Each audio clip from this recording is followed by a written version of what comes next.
بسم اللہ الرحمن الرحیم للہ ما فی السماوات وما فی الارض وَإِن تُبْدُوا مَا فِي أَنفُسِكُمْ أَوْ تُخْفُوهُ يُحَاسِبْكُم بِهِ اللَّهُ فَيَغْفِرُ لِمَن يَشَاءُ وَيُعَذِّبُ مَن يَشَاءُ وَاللَّهُ عَلَى كُلِّ شَيْءٍ قَدِيرٌ۔ یہ سورہ بقرہ کی آخری آیات ہیں، جس کو آج ہم لوگ سمجھنے کی کوشش کریں گے۔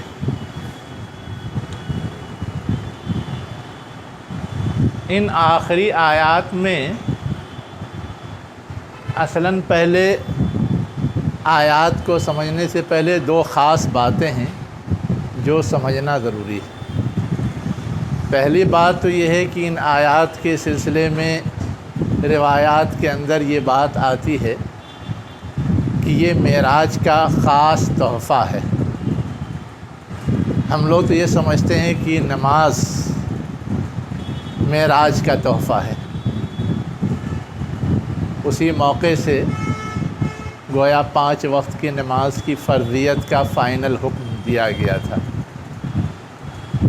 حالانکہ نماز پہلے سے لوگ پڑھ رہے تھے اور پہلے سے جو آگاہی تھی اس کے لحاظ سے پڑھ رہے تھے، لیکن کتنا پڑھنا ہے، کیسے پڑھنا ہے، وہ تفصیلاً اس وقت بتایا گیا۔ ویسے ہی کچھ اور ہدایات دی گئیں اور ساتھ ساتھ یہ آیات بھی دی گئی، تو اس کی اپنی ایک خاص اہمیت ہے، جس طرح کسی کے دیے ہوئے تحفے کی خاص اہمیت ہوتی ہے۔ ایسے لینا دینا، ملنا جلنا، پانا کھونا ایک عام سی چیز ہے، لیکن گفٹ میں کوئی چیز ملنا اس کی اپنی ایک خاص اہمیت ہوتی ہے۔ دوسری بات جو ان آیات کے سلسلے میں جاننی ضروری ہے وہ یہ ہے، کسی معراج کا یہ گفٹ نہیں ہے، بلکہ اس کے آگے بعض گفٹ اور بھی ہیں اس میں۔ مثلاً ہم کو اور آپ کو اللہ تعالیٰ نے جو دین دیا، جو شریعت دی، وہ دین اور شریعت ہمیں آسان اور ہلکی دی۔ ہم سے پہلے جن لوگوں کو شریعت عطا ہوئی تھی، احکامات دیے گئے تھے، ان کے لیے وہ احکامات سخت تھے۔ ہمارے لیے ہلکی کیسے ہے اور ان کے لیے سخت کیسے تھی، اس کو سمجھنے کے لیے دو باتیں اور واضح ہونی ضروری ہے۔ پہلی بات تو یہ واضح ہونی ضروری ہے کہ جو پہلی آیت ہم نے پڑھی ہے ابھی، اللہ کے لیے ہے جو کچھ آسمانوں اور زمین میں ہے، اللہ کے اختیار میں ہے، کنٹرول میں ہے، اللہ کی ملکیت میں ہے، جو چاہے سمجھو۔ اس کے بعد کیا کہا جا رہا ہے؟ وَإِن تُبْدُوا مَا فِي أَنفُسِكُمْ أَوْ تُخْفُوهُ، یعنی آسمان اور زمین کی ساری چیزیں ہی اللہ کی اختیار میں، اللہ کی ملکیت یا کنٹرول میں نہیں ہیں، بلکہ ہمارے دلوں میں جو چیز چھپی ہے اور جو چیز وہاں سے باہر نکل کے آتی ہے، اگر تم ظاہر کرو وہ جو تمہارے دلوں میں ہے، تمہارے اندر ہے، اندرون میں ہے، تمہاری جانوں میں ہے، او تخفوہ یا چھپاؤ، یحاسبکم بہ اللہ، اللہ اس پہ تمہارا محاسبہ کرے گا، تمہارا حساب کتاب لے گا، تم سے پوچھے گا کیا کیا، کیا نہیں کیا، کیوں ایسا کیا۔ فَيَغْفِرُ لِمَن يَشَاءُ، پس جسے چاہے گا بخش دے گا، وَيُعَذِّبُ مَن يَشَاءُ، اور جسے چاہے گا سزا دے گا۔ وَاللَّهُ عَلَى كُلِّ شَيْءٍ قَدِيرٌ، اللہ ہر چیز پر قادر ہے۔ یہ تو ترجمہ ہے، لیکن اس میں یہ بات جو کہی گئی کہ جو تمہارے دلوں میں ہے ظاہر کرو یا چھپا کے رکھو، اللہ ہر چیز پر تم سے محاسبہ کرے گا۔ اب اگر ہم کوئی چیز سوچ رہے ہیں، کسی چیز کا پلان بنا رہے ہیں، کچھ ارادہ کر رہے ہیں، اس پر بھی محاسبہ ہوگا۔ آیت کا مطلب تو یہی ہے۔ ظاہر کرنے کا مطلب ہے کہ اس کا عملی مظاہرہ کر دیا تو اس پر بھی ہوگا۔ ہم نے چوری کا ارادہ کیا، چوری نہیں کی ہے، یہ آیت یہ بتاتی ہے کہ آپ نے ارادہ کر لیا، آپ کے دلوں میں خیال آ گیا، گرچہ اس کا عملی مظاہرہ نہیں ہوا، پھر بھی کیا ہوگا، اس پر آپ کی گرفت ہوگی۔ تو روایات یہ بتاتی ہیں کہ جب یہ آیت نازل ہوئی، پہنچی صحابہ کرام تک، تو صحابہ کرام بہت پریشان ہوئے، اتنا سخت کہ ہماری نیتوں، ہمارے ارادوں، ہماری سوچ، ہماری فکر، ہمارے خیالات پر بھی گرفت ہونے والی، اس کا بھی حساب کتاب ہونے والا ہے، اس پہ بھی جواب طلبی اور مواخذہ ہونے والا ہے۔ تو اپنی اس پریشانی کا اظہار اللہ کے رسول سے کیا۔ اب روایات تو یہ بتاتی ہیں کہ اللہ کے رسول سے جب کیا تو انہوں نے کہا کہ انتظار کرو، اور پھر یہ آخری آیت نازل ہوئی جس میں کہا گیا لا یکلف اللہ نفسا الا وسعها، اللہ تعالیٰ کسی کو اس کی طاقت سے زیادہ کا ذمہ دار نہیں بناتا۔ لہا ما کسبت و علیہا ما اکتسبت، جو اس نے کمایا وہ اس کے لیے ہے، اور جو اس نے حاصل کیا وہ اس کے خلاف ہے۔ اس کا مطلب کیا ہے، جب ہم وہاں پہنچیں گے تو غور کریں گے، لیکن یہ آیت نازل ہوئی تو یہ ہوا کہ جتنا ہم کر سکتے ہیں ہمارے اختیار میں ہے، کنٹرول میں ہے، اتنے پہ گرفت ہوگی، اتنے ہی کا ہم کو ذمہ دار بنایا گیا ہے، اور جو نہیں کر سکتے، ہمارے اختیار سے باہر ہے، اس پہ گرفت نہیں ہوگی۔ اس چیز کی وضاحت اللہ کے رسول صلی اللہ علیہ وسلم نے ایک حدیث میں کیا ہے کہ ایک شخص کسی غلط کام کا ارادہ کرتا ہے، اگر وہ غلط کام کر ڈالے تو اس پر اس کو سزا ملتی ہے، وہ گناہ شمار ہوتا ہے، اس پر اس کا مواخذہ ہوگا۔ لیکن اگر نہیں کیا تو صرف پلان بنانے، سوچنے، ارادہ کرنے پہ کوئی گرفت نہیں ہوگی۔ اس کے برخلاف اگر کسی اچھے کام کا ارادہ کیا ہے اور اس کو کر لیا تو ایک ثواب ارادے کا اور ایک ثواب کرنے کا، ایک اجر اس کا، ایک اجر اس کا، اور اگر کسی وجہ سے نہیں کر سکے تو صرف پلان بنایا، ارادہ کیا، اس کا بھی اجر ملے گا۔ یہ حدیث ہے۔ اب اس حدیث میں کیا چیز ہمارے لیے؟ اس حدیث میں ہمارے لیے گفٹ ہے۔ کیا گفٹ ہے؟ کہ ہم نے ارادہ کیا غلط چیز کا تو اس پہ اللہ تعالیٰ گرفت نہیں کرے گا، اچھی چیز کا کیا تو اس کا بدلہ دے گا۔ اور یہ چیز اسی آیت کی بدولت حاصل ہوئی۔ مفسرین علماء اس کی تشریح کرتے ہوئے یہ کہتے ہیں، جس کی صراحت احادیث میں ہے۔ جس کی صراحت کیا ہے؟ احادیث میں۔ اب اس سلسلے میں ایک اور بات جو سمجھنے کی ہے وہ یہ ہے کہ اگر ایسا گفٹ ہمیں اور آپ کو ملا ہے تو یہ گویا اللہ کا ایک بڑا احسان ہے جو ہم کو اور آپ کو عطا ہوا ہے۔ ورنہ ظاہر ہے ہم کچھ سوچیں اور غلط سوچیں تو وہ بھی تو ہمارا ایک عمل ہے، اور اس پہ اگر اللہ تعالیٰ مواخذہ کرتا تو کوئی غلط بات نہیں ہوتی، لیکن یہ ہماری کمزوریوں کو دیکھ کر کے اللہ تعالیٰ نے رعایت رکھی ہے کہ ہمارا مواخذہ نہیں کرے گا۔ یہ گویا ایک طرح سے گفٹ ہے۔ ایک دوسرا انداز بھی ہے گفٹ کا.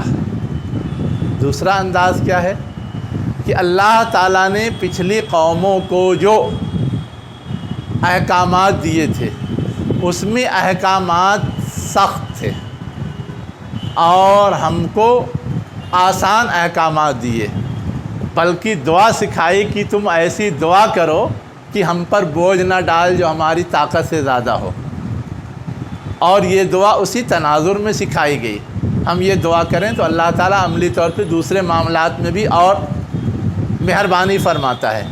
لیکن اس کو سمجھنے کے لیے دیکھیے آپ، ہمارے یہاں یہ ہے کہ قربانی کا گوشت ہم استعمال کر سکتے ہیں. ان کے ہاں یہ تھا کہ وہ استعمال نہیں کر سکتے تھے. وہ کیا کرنا ہوتا تھا؟ جمع کر کے جلا دینا ہوتا تھا. ہمارے یہاں یہ ہے، ہیلو، میں یہ کہہ رہا تھا کہ ہمارے یہاں یہ ہے کہ ہم نماز پوری سرزمین پر کہیں بھی ادا کر سکتے ہیں. گھر میں، مسجد میں، میدان میں، روڈ پہ، چھت پہ، کہیں بھی آپ ادا کیجئے، نو پرابلم.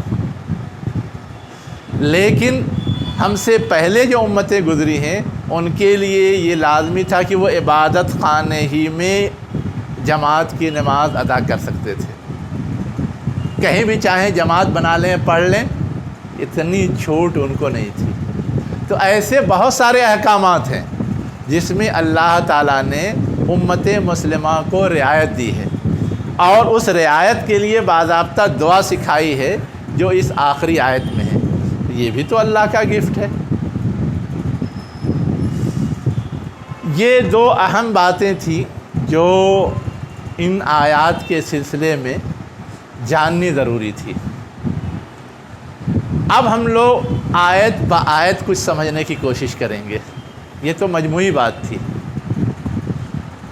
آیت با آیت میں جو سب سے پہلی آیت ہے، اللہ کے اختیار میں ہے جو کچھ آسمانوں میں ہے اور زمین میں ہے، اور جو کچھ تمہارے دلوں میں ہے اسے ظاہر کرو یا چھپاؤ، اللہ تم سے محاسبہ کرے گا. جسے چاہے گا بخش دے گا، جسے چاہے گا عذاب دے گا. اللہ ہر چیز پر قادر ہے. سوال اصل یہ ہے کہ اللہ تعالیٰ کو یہ کہنے کی ضرورت کیوں پڑی کہ جو تمہارے دل میں ہے اس پر بھی محاسبہ کروں گا، اور جو تم ظاہر کرو گے اس پہ بھی محاسبہ کروں گا.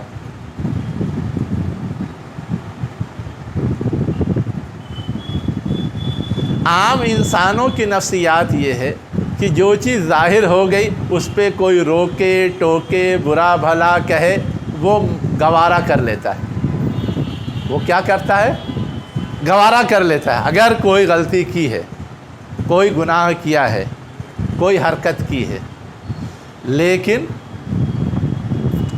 اگر کوئی چیز دل ہی دل میں ہے تو اس کو وہ تسلیم کرنے کو جلدی تیار نہیں ہوتا. اس لیے کہ کسی بھی غلطی کو تسلیم کرنے کا مطلب یہ ہے کہ اپنے آپ کو بے عزت کرنا، رسوا کرنا، اور اپنے کو دوسروں کے سامنے ذلیل کرنا ہوتا ہے. کوئی آسانی سے نہیں تسلیم کرتا اس کو.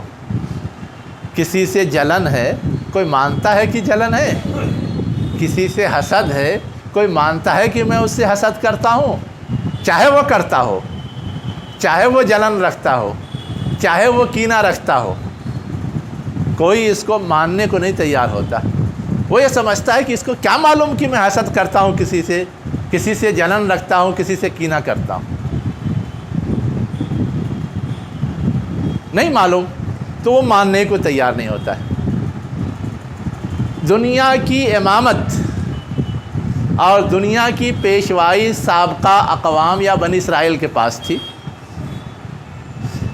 یہ سورہ یہ بتاتی ہے کہ وہ امامت ٹرانسفر ہوئی کس کو؟ بنی اسماعیل کو، حضور کے ذریعے. جب یہ ٹرانسفر ہوئی تو پہلے سے گرچہ وہ حضور کا، قرآن کا، ہر چیز کا انتظار کر رہے تھے، لیکن جب یہ پتہ چلا کہ یہ تو بنو اسماعیل میں کسی پہ پہنچ گیا ہے تو پھر مارے حسد اور جلن کے وہ ماننے کو تیار نہیں ہوئے، بلکہ الٹا دشمنی مخالفت شروع کر دی۔ اور یہ جو دشمنی تھی، یہ جو کینہ تھا، یہ جو بغض تھا، یہ جو حسد تھا، اس کا معاملہ تو دل سے تھا۔ ظاہر وہ کیا کرتے تھے کہ میں حسد کی وجہ سے، کینے کی وجہ سے، بغض کی وجہ سے ایسا نہیں کر رہا ہوں، ہم ایسا نہیں کر رہے ہیں، بلکہ جس نے دعویٰ کیا ہے، جو لے کے آیا ہے، وہ دعویٰ کرنے والا ہی غلط ہے، وہ کتاب ہی غلط ہے۔ اور بعض مواقع ایسے آ گئے کہ اس میں اور انہوں نے اس بات کو اچھالا، جیسے قبلے کی تبدیلی ہے۔ پہلے تو یہی قبلہ مانا، اب نیا قبلہ پیدا کر دیا، اب کہتا ہے کہ اسی اللہ کی طرف سے ہوں، اسی اللہ کی تعلیم ہے، اللہ بھلا قبلہ بدلے گا؟ ان چیزوں کی آڑ لیتے تھے۔ تو اصلاً ان کے تناظر میں یہ بات کہی گئی ہے کہ دل میں حسد، کینہ، بغض یا جو باطنی بیماریاں کہلاتی ہیں، باطنی امراض کہلاتے ہیں، ان امراض کو اپنے سینوں میں جگہ دینے والے جلدی تسلیم کرنے کو تیار نہیں ہوتے۔ اس بیماری میں وہ بنی اسرائیل بھی مبتلا تھے۔ انہی کو اصلاً تنبیہ کرتے ہوئے، دھمکاتے ہوئے کہا گیا ہے کہ تم نے یہ جو کینہ اور بغض کا رویہ اپنایا ہے اور دل ہی دل میں چھپائے ہو اور کہتے کچھ ہو کرتے کچھ ہو، یہ چیز اللہ تعالیٰ سے چھپنے والی نہیں ہے، اور اللہ تعالیٰ اس پہ مواخذے کو چھوڑے گا نہیں، لامحالہ مواخذہ کرے گا۔ آگے رعایتاً ایک بات کہہ دی گئی، جسے چاہے گا بخش دے گا، جسے چاہے گا عذاب دے گا۔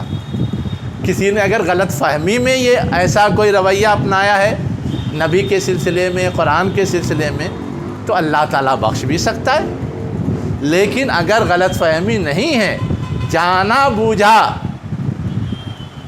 سب کچھ ہے، مخالفت علل اعلان کی جا رہی ہے، علم ہوتے ہوئے بھی، آگاہی ہوتے ہوئے بھی، تو کیسے بخشے گا اللہ تعالیٰ؟ پھر تو عذاب ہی دے گا۔ اور عذاب دینے کا معاملہ بھی ایسا نہیں ہے کہ کوئی اس کے عذاب سے بچ جائے گا، وہ تو ہر چیز پہ قادر ہے، جب جیسے چاہے گا عذاب دے دے گا۔ تو یہ بیک گراؤنڈ ہے، یہ پس منظر ہے جس میں یہ سنایا گیا ہے، اور اصلاً اس کا رخ ان کی طرف ہے۔ لیکن عام الفاظ سے یہ بات نہیں سمجھ میں آتی جب تک کہ آگے اور پیچھے سے جوڑ کر کے نہ دیکھا جائے۔ عام الفاظ سے وہی بات سمجھ میں آتی ہے جو پہلے مرحلے میں صحابہ کو سمجھ میں آئی تھی، اور وہ پریشان ہو گئے تھے اور درخواست کی تھی کہ ایسا اگر ہوا تو ہم میں سے تو کوئی نہیں بچ پائے گا، اس لیے کہ دنیا میں تو انسان کے ذہنوں میں شیطان طرح طرح کے خیالات اور وسوسے پیدا کرتا رہتا ہے، اور اس پر بھی گرفت ہونے لگی تو بچ پائیں گے؟ نہیں بچ پائیں گے، پھر تو ہلاک ہی ہوں گے، ہلاکت ہی ہمارا مقدر ہو جائے گا۔ تو انہوں نے صرف ان الفاظ تک یا ان آیات تک غور کیا تھا، لیکن اگر آگے پیچھے غور کریں تو مفہوم یہاں تک پہنچتا ہے۔ ایک بات تو اس آیت میں یہ سمجھنے کی تھی، دوسری بات جو سمجھنے کی ہے وہ یہ ہے کہ اللہ تعالیٰ کہہ رہا ہے جسے چاہے گا بخش دے گا، جسے چاہے گا عذاب دے گا۔ تو کیا اللہ تعالیٰ کی چاہت پر یہ منحصر ہے؟ ہم لوگ تو یہ سمجھتے ہیں کہ نیک عمل کر کے جائیں گے تو جنت ملے گی، نیک عمل کے بدلے، اور نہیں کر کے جائیں گے، کچھ برا کر کے جائیں گے تو عذاب ملے گا، ہم تو یہ سمجھتے ہیں۔ اور یہاں تو یہ ہے کہ اللہ جس کو چاہے گا بخش دے گا، جس کو چاہے گا عذاب دے دے گا، وہ اللہ کی چاہت پر ہے۔ تو یہ چاہت کا مطلب کیا ہے؟ پھر ہمارے اعمال کی حیثیت کیا ہے؟ یہ اصل سوال ہے اس کا کوئی جواب؟ کیا آئی ہے ذرا بتائیے نا۔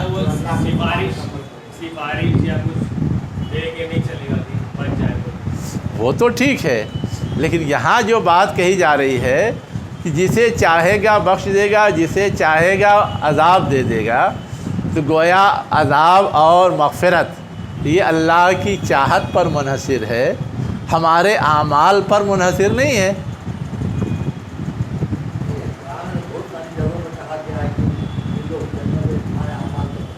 اچھا، یقیناً کہا گیا ہے۔ اب دونوں میں بظاہر ٹکراؤ ہو رہا ہے، تو اس ٹکراؤ کو کیسے دور کیا جائے گا، یہ سوال تو ہے نا۔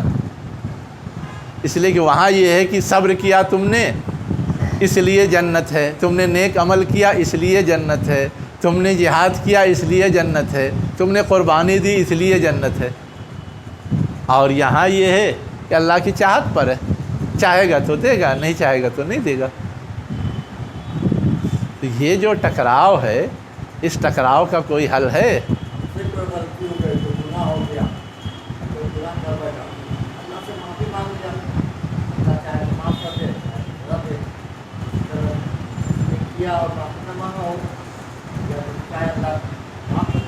معافی پر تو اللہ کی طرف سے ڈکلیئر ہے، اللہ توبہ قبول کرنے والا تواب ہے، غفار ہے، وہاں تو ڈکلیئر ہے۔ اس لیے وہاں وہ مسئلہ اور وہ سوال تو ہے ہی نہیں۔ مسئلہ تو وہاں ہے جہاں یہ ڈکلیئر نہیں ہے۔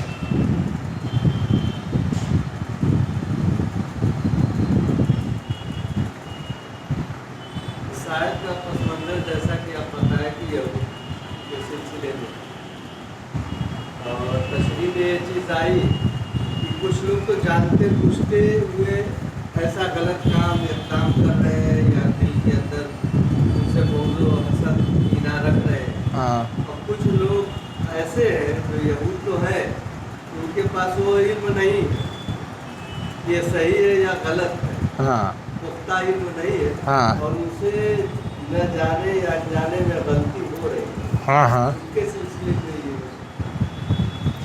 یہ بات تو میں نے پہلے کہی۔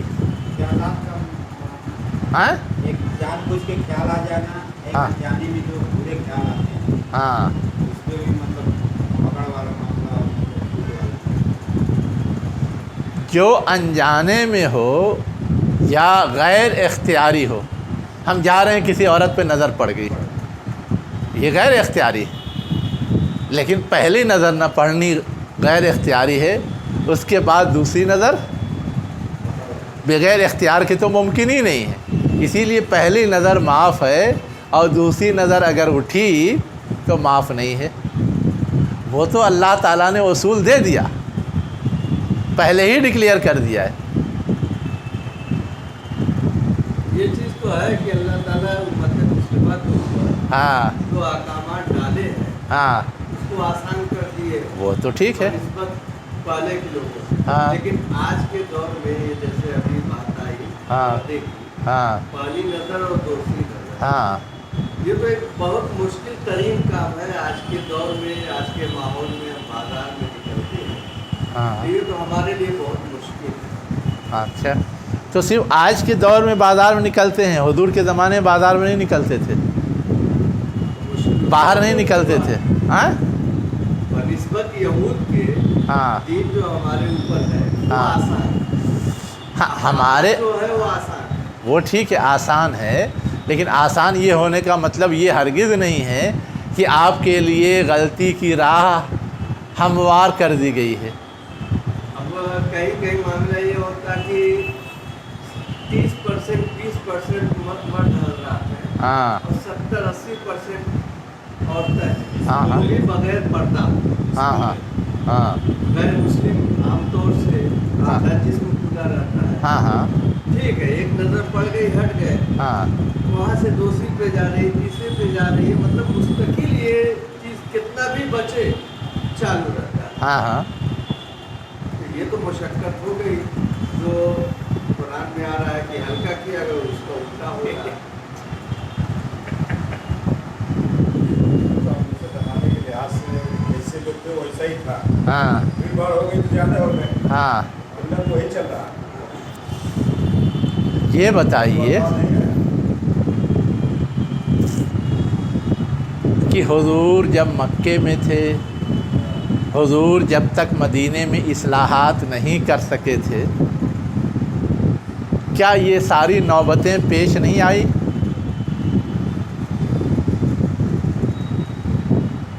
اس وقت تک تو پردے کا حکم ہی نہیں تھا نا. کس کے لیے نہیں تھا؟ اہل ایمان کے لیے نہیں تھا نا. وہ ان کے لیے حکم آیا، انہوں نے اختیار کیا. نہیں آیا تھا، کچھ آزادی تھی. ہاں، غیروں کے لیے تو آج بھی نہیں ہے نا. تو اب جتنے اغیار تھے وہ تو اپنے لحاظ سے عمل کرتے تھے، اور وہاں جیسے آج ہم زندگی گزارتے ہیں ویسے وہ بھی زندگی گزارتے تھے. وہاں تو ہم مکلف رہ ہی نہیں جاتے. جہاں ہمارا اختیار چلے گا وہاں ہم مکلف ہیں. ان کی مارکیٹ ہے، وہاں جائیں گے تو ہر طرح کے لوگوں سے نوبت پڑے گی. آخر بعض صحابیات کے سلسلے میں یہ آتا ہے نا کہ وہ مہاجنوں کے یہاں گئی اور ان کے ساتھ برا سلوک کیا گیا، جس سے صحابہ کی جذبات بھڑکے اور پھر ان کے خلاف کارروائی کی گئی. وہ گئی کیوں مہاجنوں کے ہاں؟ صحابیات ہی تو گئی تھیں. یہ تو ہے نا تاریخی واقعہ، سیرت کا واقعہ. انہی واقعات نے یہ سکھایا کہ عورتوں کی الگ مارکیٹ ہونی چاہیے، اور آپ کو معلوم ہونا چاہیے کہ اللہ کے رسول نے عورتوں کی الگ مارکیٹ قائم کروائی تھی اور اس کا ذمہ دار ایک خاتون کو بنایا تھا. تو جہاں ہمارا اختیار چل رہا تھا وہاں ہم نے مینیج کیا، جہاں اختیار نہیں چل رہا تھا وہاں مجبوراً لوگ جا رہے تھے، آ رہے تھے. وہ تو اس زمانے میں بھی تھا اور آج بھی رہے گا. نظر تو مرد کو جھکانا ہے. یہ تو نہیں قرآن میں ہے. قرآن میں دونوں کو کہا گیا ہے. پہلے تذکرہ اس کا قرآن میں مرد کے لیے ہے. اس کا یہ مطلب نہیں کہ پہلا حکم مرد کو ہے اور دوسرا حکم عورت کو ہے. یہ مطلب ہرگز نہیں. حکم دونوں کو ہے. کسی کو ترتیب میں پہلے بیان کیا گیا ہے، کسی کو بعد میں بیان کیا گیا ہے، اور اس کی وجہ ہے اس لیے کہ عموماً انسان مرد کا دائرہ کھلا ہے، باہر آتا جاتا ہے، روزمرہ کی زندگی میں دوڑ بھاگ کرتا ہے. اس کو زیادہ واسطہ پڑنے والا، اس لیے پہلے اس کو کہا گیا. عورتوں کا دائرہ اتنا زیادہ کھلا ہوا نہیں ہے ہر چیز کے باوجود، تو ان کو بعد میں ضرورت پڑی یا بعد میں واسطہ پڑتا ہے یا کم پڑتا ہے، اس لیے ان کو بعد میں کہا گیا. اتنا تو ہم کہہ سکتے ہیں، لیکن مستثنا کوئی نہیں ہے. چلیے ابھی پردے کا حکم نہیں زیر بحث ہے. پردے کا حکم آئے گا ابھی سورہ نور میں، ہے نا. ابھی تو بحث چل رہی تھی معافی اور عذاب کی.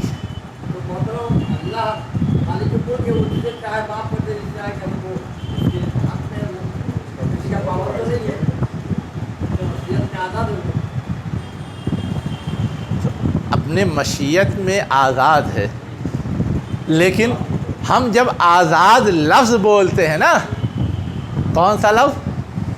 آزاد لفظ. تو دنیا کے آزاد لوگوں کا تصور کرتے ہیں،